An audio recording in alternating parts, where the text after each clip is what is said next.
નમસ્કાર નમસ્કાર નમસ્કાર નમસ્કાર વાલા વિદ્યાર્થી મિત્રો, વિદ્યાકુલ ગુજરાતી ચેનલમાં આપનું હાર્દિક હાર્દિક હાર્દિક સ્વાગત છે. ધોરણ 11 BA વિષય, સરસ મજાનો વાણિજ્ય વ્યવસ્થા અને સંચાલન વિષય, અને એમાં પણ એકમ કસોટી નંબર 3. તો તૃતીય એકમ કસોટીનું પેપર તમારી સમક્ષ આવી ગયું છે. વિદ્યાર્થી મિત્રો, આ પેપર તમારે ખાસ સોલ્વ કરવાનું છે. શરૂઆતમાં જોડાયા છો તેની સાથે તમને કહી દઉં કે વિડીયોમાં છેલ્લે સુધી જોડાયેલા રહેજો, કારણ કે ફાયદો થવાનો છે. આ પેપર હું વિથ સોલ્યુશન તમને સોલ્વ કરાવવાનો છું, જવાબ સહિત. બીજો ફાયદો એ છે કે આ પેપરની જો PDF ફાઇલ તમારે જોઈતી હોય તો તમે ગૂગલ પ્લે સ્ટોર પર જઈને youth education paper generation application download કરજો. Youth education paper generation app ઇંગ્લિશમાં લખશો, ડાઉનલોડ કરશો એટલે એમાં તમને આ ત્રીજા એકમ કસોટીનું પેપર PDF ફાઇલ સ્વરૂપે મળી જશે. જોઈએ બાળકો, સૌથી પહેલા પેપરની ચર્ચા કરીએ વિથ જવાબ સાથે. 11મું ધોરણ, ટોટલ 15 પ્રશ્નો છે. વિભાગ એ છે બાળકો, એમાં ટોટલ 5 MCQ આવશે. પહેલો MCQ છે, કોઈ જ ભૌતિક સીમા ન હોય તે રીતે વૈશ્વિક રીતે કમ્પ્યુટર્સ પરસ્પર જોડાયેલા હોય તે એટલે ભૌતિક સીમા, જેને કોઈ ભૌતિક સીમા નડતી નથી એને કહેવાય વાઇડ એરિયા નેટવર્ક. પછી ક્રેડિટ કાર્ડ ડેબિટ કાર્ડ દ્વારા નાણાં ચૂકવણીનો આદેશ તો અપાઈ ગયો છે, પણ એ ચૂકવણી જો આપણે અટકાવવી હોય તો આપણી પાસે બાળકો ટોટલ 7 દિવસનો સમય છે. કયા સ્વરૂપમાં માલિક, સ્થાપક અને સંચાલક એક જ હોય? એવું એકમાત્ર સ્વરૂપ છે વૈયક્તિક માલિકી, જેમાં માલિક ગણો, સંચાલક ગણો, ધંધાનો સ્થાપક ગણો, એ બધો એક જ છે, વ્યક્તિ પોતે, માલિક પોતે. ભાગીદારી કાયદા અનુસાર ભાગીદારી પેઢીની નોંધણી, યાદ રાખજો, ભાગીદારી પેઢીની નોંધણી ફરજિયાત નથી પરંતુ હિતાવહ છે, એટલે આનો જવાબ આવશે નોંધણી કરાવવી ફરજિયાત નથી પણ પેઢીના હિતમાં જરૂર છે. સરાફી બેન્કિંગ ધંધો કરતી ભાગીદારી પેઢીમાં વધુમાં વધુ કેટલા ભાગીદાર હોઈ શકે? તો સરાફી પેઢીમાં વધુમાં વધુ 10. ઓકે. વિભાગ બી માં બાળકો ટોટલ 5 પ્રશ્નો છે, એના પણ જવાબ હું તમને હમણાં શોર્ટ આઉટ કરાવીશ. છેલ્લે સુધી વિડીયોમાં જોડાયેલા રહેજો. વિદ્યાકુલ ગુજરાતી ચેનલને સબસ્ક્રાઇબ કરજો. સબસ્ક્રાઇબ કરવાનું ખાસ આગ્રહ એટલે કરું છું કે ટૂંક સમયમાં, એટલે કે આવતી 1 તારીખથી આપણી વિદ્યાકુલ ગુજરાતી ચેનલમાં ભવિષ્યવાણી શરૂ થઈ રહી છે, અને આ ભવિષ્યવાણી એટલે વિદ્યાર્થીઓનો અવાજ. વિદ્યાર્થીઓ જ્યાંથી પ્રશ્નો મેળવે છે અને પોતાના પેપરમાં એ પ્રશ્નોના ઉત્તર છાપે છે, એ પ્રશ્નો મેળવવાનું એકમાત્ર સ્થાન એટલે વિદ્યાકુલ ગુજરાતી ચેનલની ભવિષ્યવાણી. તો આ ભવિષ્યવાણીમાં દરેક વિદ્યાર્થીઓ જોડાજો. એના નોટિફિકેશન મેળવવા હોય તો વિદ્યાકુલ ગુજરાતી ચેનલને સબસ્ક્રાઇબ કરીને બેલ આઇકન દબાવજો. હાલો, www વર્લ્ડ વાઇડ વેબ. શાબ્દિક માહિતી સંચાર કોને કહે છે? તો બોલીને કરવામાં આવતો, ભાષા દ્વારા કરવામાં આવતો માહિતી સંચાર.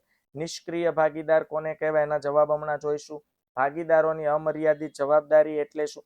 નિષ્ક્રિય ભાગીદાર એટલે પેઢીમાં સક્રિય રીતે જે ભાગીદાર ભાગ નથી લેતો તેને નિષ્ક્રિય ભાગીદાર કહેવાય, પરંતુ તેનો નફામાં ભાગ હોય છે અને તેની જવાબદારી પણ અમર્યાદિત હોય છે. અમર્યાદિત જવાબદારી એટલે શું? કે જ્યારે પેઢીની મિલકતો કરતા દેવું વધી જાય અથવા તો પેઢીની મિલકતોમાંથી દેવું ભરપાઈ થઈ શકે તેમ ન હોય ત્યારે ભાગીદારોએ પોતાની અંગત મિલકતો, જર જમીન જાયદાદ વેચીને પણ પેઢીનું દેવું ભરપાઈ કરવું પડે છે, તેને અમર્યાદિત જવાબદારી કહે છે. HUF નું મૂળ રૂપ શું છે? Hindu undivided family. વિભાગ સી માં 2 પ્રશ્નો આવશે, બંને પ્રશ્નો ફરજિયાત છે, દરેકનો 2 ગુણ, ટોટલ 4 ગુણ. આઉટસોર્સિંગ નો અર્થ આપો. નામનો ભાગીદાર કોને કહેવાય? ઉદાહરણ સહિત સમજાવો. ત્યાર પછી આવશે વિભાગ ડી. ઇન્ટરનેટના મુખ્ય 3 કાર્યો સમજાવો. 3 પ્રશ્નો છે પણ લખવાના છે 2. પ્રત્યેક પ્રશ્નનો 3 ગુણ એટલે 6 માર્ક્સ. વૈયક્તિક માલિકી એ ધંધાની તાલીમ શાળા છે. હમણાં જ આપણે જોયું કે વૈયક્તિક માલિકીમાં ધંધાનો માલિક પણ પોતે, સ્થાપક પણ પોતે, સંચાલક પણ પોતે, આયોજક પણ પોતે, બધું પોતે કરવાનું. ઓકે. ભાગીદારો એકબીજાના એજન્ટો અને પ્રતિનિધિ છે. તો પ્રશ્ન છે કે દરેક ભાગીદાર એકબીજાનો શું છે? એજન્ટ. કોઈ એક ભાગીદારની ગેરહાજરીમાં બીજો ભાગીદાર છે એ ધંધાકીય એકમનું કામકાજ સંભાળે છે. વિભાગી ઈ કોમર્સનો અર્થ આપી તેના ફાયદાની ચર્ચા કરો અથવા ભાગીદારોના પ્રકાર સમજાવો. બંનેમાંથી એક પ્રશ્ન લખવાનો છે, પ્રત્યેકના 5 ગુણ. ચાલો હવે જવાબ તરફ આગળ વધીએ પહેલા કહી દઉં, આ આખી એકમ કસોટીનું પેપર વિથ સોલ્યુશન જો તમારે PDF ફાઇલ જોઈતી હોય તો વિદ્યાર્થી મિત્રો ગૂગલ પ્લે સ્ટોર પર જાઓ.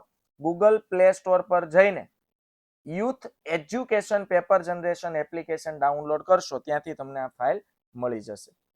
આગળ વિભાગ બી તરફ જોઈએ તો પ્રશ્નોના જવાબ મેં તમને આપી જ દીધા છે.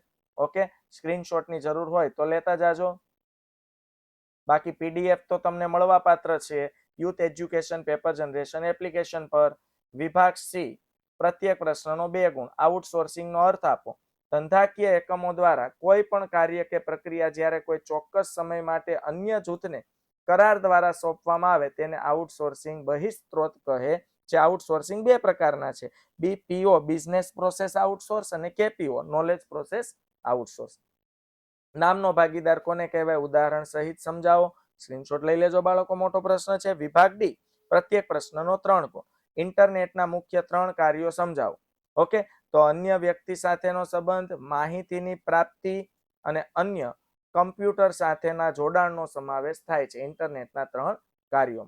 ઓકે, આની PDF તમને ગૂગલ પ્લે સ્ટોર પર જઈને youth education paper generation app download કરશો ત્યાં મળી જશે. વૈયક્તિક માલિકી એ ધંધાની તાલીમ શાળા છે, સમજાવો. એનો જવાબ છે. ભાગીદારો એકબીજાના એજન્ટો એટલે કે પ્રતિનિધિ છે, સમજાવો. તો આ એનો જવાબ છે. વિભાગી, પ્રત્યેક પ્રશ્નનો 5 ગુણ. 5 ગુણનો પ્રશ્ન લખવા માટે સૌથી પહેલા પ્રસ્તાવના લખવાની, ત્યારબાદ અર્થ, ત્યારબાદ મુદ્દાનું લિસ્ટ, 5 કે 6 મુદ્દાની 4-5 લીટીમાં સમજૂતી અને છેલ્લે સારાંશ. ઈ કોમર્સનો અર્થ આપી તેના ફાયદાની ચર્ચા કરો. ત્યારબાદ ભાગીદારોના પ્રકાર સમજાવો.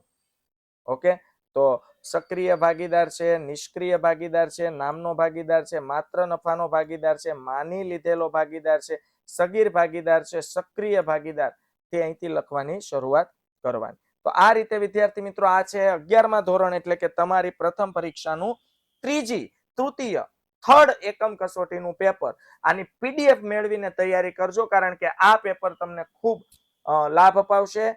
અને આની PDF ડાઉનલોડ કરવા માટે youth education paper generation application download કરજો, તેમાં તમને PDF મળી જશે. અને વિદ્યાર્થી મિત્રો વિદ્યાકુલ ગુજરાતી ચેનલને લાઈક કરી દેજો, સબસ્ક્રાઇબ અને શેર કરી દેજો, કારણ કે ટૂંક સમયમાં હવે વિદ્યાર્થી મિત્રો ભવિષ્યવાણી આવવાની છે.